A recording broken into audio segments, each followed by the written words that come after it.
What up? It's your boy T-Bird Reaction. Today is music money and music reaction. Gonna cap it off with some. Let me see if I say the right name for them real quick before I butcher the name real quick though. Control Voltage Sound Labs,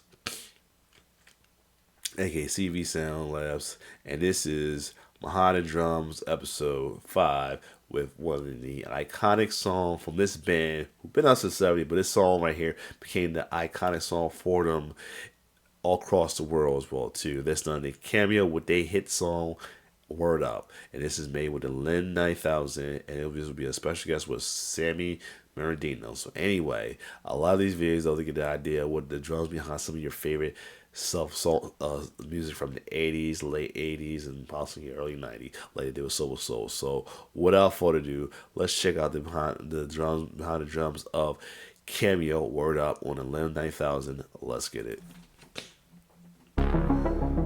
Next, see what the difference is.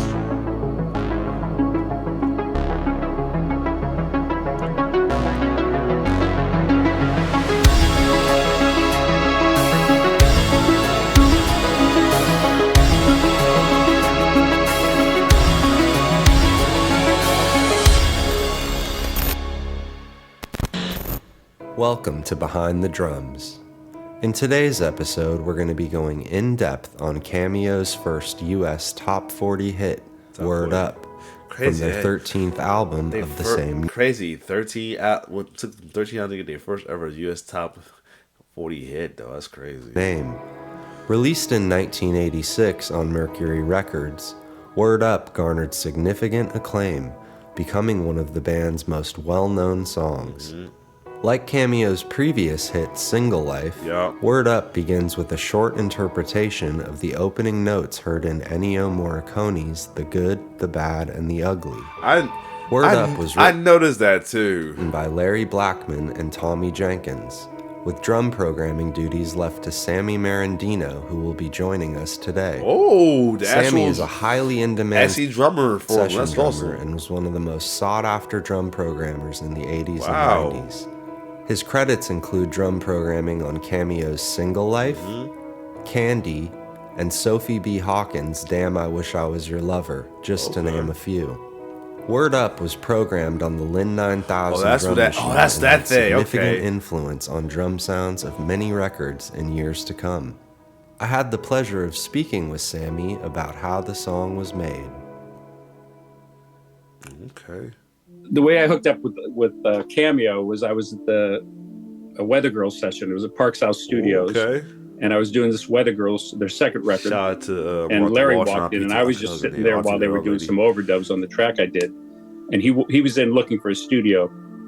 So he came in and asked, they said, hey, who's the drummer on this record? And I just looked up. I said, me. And I looked up and it was Larry. And I was like, oh, I was like, Larry. And he says, you want to do our next record? I said, sure. So it was just kind of a chance, being in the right place at the right time. He liked the sounds I was getting. And so that became the Single Life album. So that was the first album I did with him. So the writing process for the song, Larry had the whole song mapped out in his head before we even started. Nice. So I walked in there and he sang me the beat to play. And so I programmed the beat and then I laid it out in the length of the song so that I could add little fills here and there instead of like doing separate patterns and just switching the patterns. I would lay it out as the full length of the song as we worked it out and then just add in all the fills. There's only a few, very simple. But Larry had that whole song vision complete in his head before we even started. He knew what it was going to be.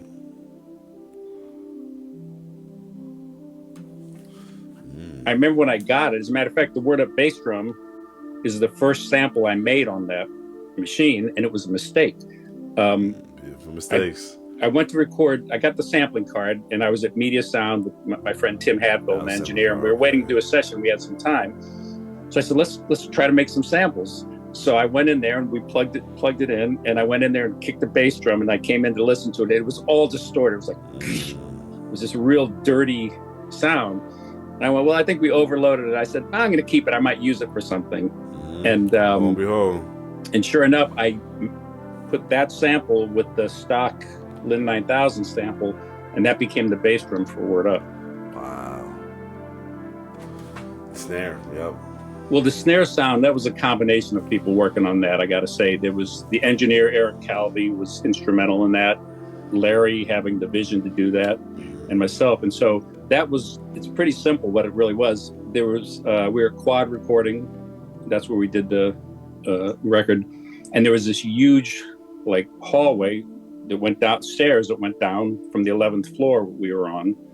So Larry went out in that hallway, clapped his hands right into an AMS, and that's it. It was that simple.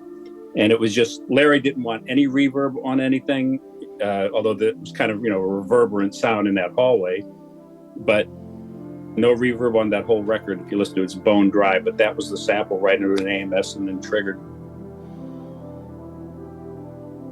I think it was was a snare 12, I think it was. It was the single life snare, but it's mostly that hand clap. It's like, I would say it's probably 90. It's good to know that people already do reuse their like sounds for the next songs as well too. I've noticed it, but I wasn't sure. I didn't want to assume it, but it's good to know because it's okay to do it too. Because I know, for example, one of their UVs. I haven't done it in a while, but when I did some beats, I try to use drums as well too. So that's pretty cool. They can do that as well. Percent that hand clap, if not almost all that. It was just right in, and the AMS added a little bit of dirt to it as well. It was kind of grainy when you would sample into that. I'm pretty sure that the hi-hat was the stock Linn 9000 hi-hat, although it was 40 years ago, so I could be wrong, but I'm pretty sure it was. The white noise sound that we used on that was made with the Simmons SGS7. I just turned the samples off and just used the noise filter on there, and I had two of them, so I would pitch them and change them to filter them a little bit for that. Nice. I don't do this. I know the main record released after you start using the Simmons, so you feel those sounds. Okay. I think the drum programming and the sound of that record changed everything, because before that, records, they're very wet. Snare drums were big and wet and long, and like I was saying earlier, this record, Larry didn't want any reverb. Everything was tight and dry and in your face. And I think that was instrumental in changing things over for the next couple of years. I was fortunate to have a part of that, but, it's like, that's just where things go. I'd like to give a huge thank you to Sammy for taking the time to talk with me. In today's recreation, I will be focusing on 3 of the main sections that appear in Word Up while using Sammy's original Linn 9000 sounds. Let's get into it. Go.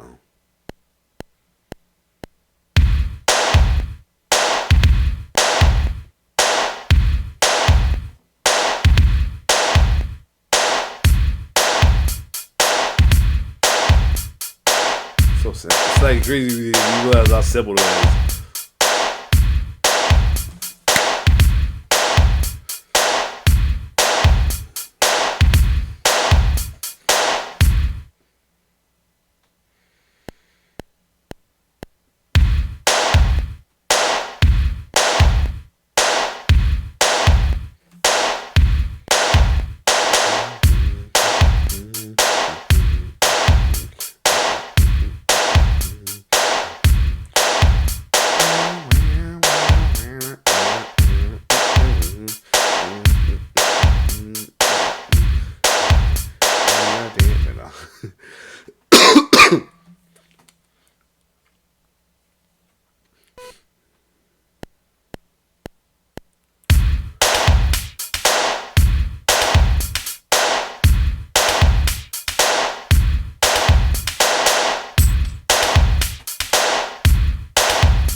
Go.